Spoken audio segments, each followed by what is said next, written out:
안녕하세요. 하루를 정리하는 뉴스입니다. 오늘은 도널드 트럼프 미국 대통령의 최근 대국민 연설을 둘러싼 논란을 차분하게 정리해 보겠습니다.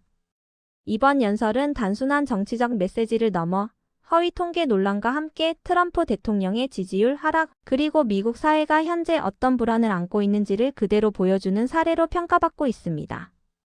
도널드 트럼프 대통령은 현지 시간으로 12월 17일 밤 워싱턴 백악관에서 약 18분 21초간 대국민 연설을 진행했습니다. 그는 연설에서 재집권 이후 약 11개월 동안 자신의 정책이 큰 성과를 거뒀다며 미국 경제가 세계가 보지 못한 경제붐을 맞이할 준비가 됐다고 주장했습니다. 트럼프 대통령은 연설 초반부터 조 바이든 전 행정부를 강하게 비판했습니다. 그는 11개월 전 엉망진창인 국가를 물려받았다며 현재 미국이 겪고 있는 고물가, 불법 이민, 무역 적자, 주택가격 상승 문제 모두가 민주당 집권 시절에 발생한 것이라고 주장했습니다. 특히 경제 분야에서 자신의 정책이 옳았다는 점을 강조하기 위해 여러 수치를 나열했습니다. 추수감사절 칠면조 가격, 계란 가격, 약값, 휘발유 가격이 모두 하락했고 민간 일자리가 크게 늘었다며 이 모든 성과가 관세 정책과 외국과의 직접 협상 덕분이라고 말했습니다. 또한 그는 관세 수입을 바탕으로 현역 군인 약 140만 명에게 1인당 1,776달러, 우리 돈으로 약 266만 원을 성탄절 전에 지급하겠다고 발표했습니다. 트럼프 대통령은 이 금액이 1776년 미국 건국을 기념한 숫자라며 이를 전사배당금이라고 설명했습니다.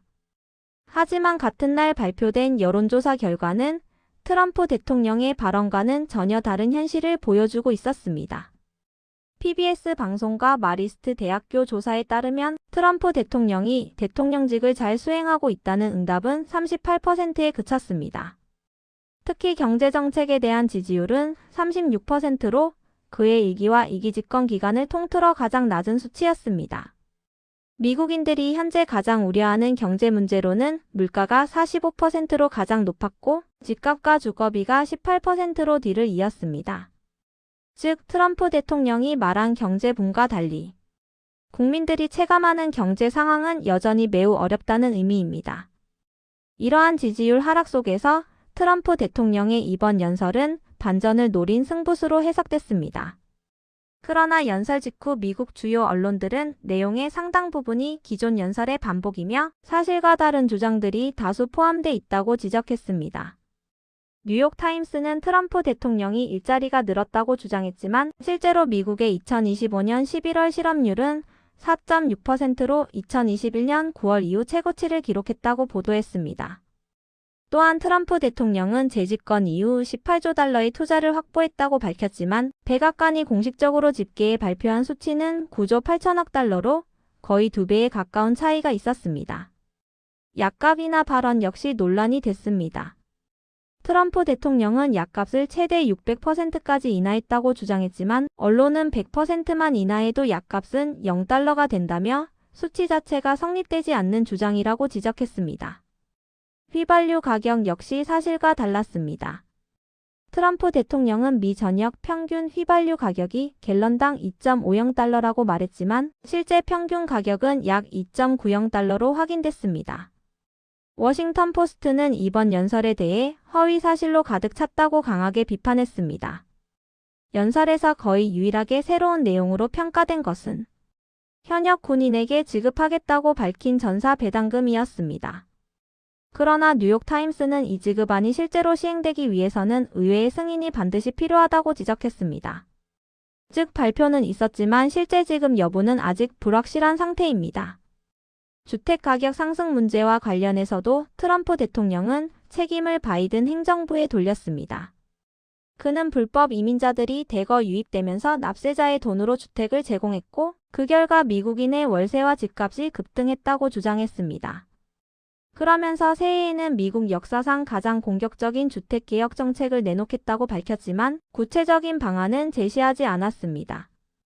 이번 연설 이후 공화당 내부에서도 변화의 조짐이 나타났습니다. 뉴욕주와 펜실베이니아주 출신 공화당 하원의원 4명이 트럼프 대통령이 반대했던 오바마 케어 보조금 연장과 관련해 민주당 측 청원에 서명한 것입니다. 이로 인해 민주당은 해당 법안을 강행 처리할 수 있는 하원 과반수 218명을 확보하게 됐습니다. 뉴욕타임스는 이를 두고 트럼프 대통령에 대한 놀라운 반란이라고 평가했습니다. 이는 트럼프 대통령의 지지율 하락이 공화당 내부 결속력에도 영향을 미치고 있다는 분석으로 이어지고 있습니다. 이번 대국민 연설이 특히 주목받는 이유는 단순한 정치적 과장이 아니라 지지율 하락과 경제 불안 속에서 현실을 왜곡해 국민을 안심시키려 했다는 비판이 제기되고 있기 때문입니다. 숫자는 사람들을 설득하는 데 가장 강력한 도구인 만큼 허위 통계 논란은 단순한 실수가 아니라 정치적 신뢰의 문제로 이어질 수 있습니다. 미국 사회가 이번 연설을 예민하게 받아들이는 이유도 바로 여기에 있습니다. 고물가와 주거 불안이 계속되는 상황에서 국민들은 실제 체감과 다른 메시지에 점점 더 민감해지고 있습니다. 이상 하루를 정리하는 뉴스였습니다.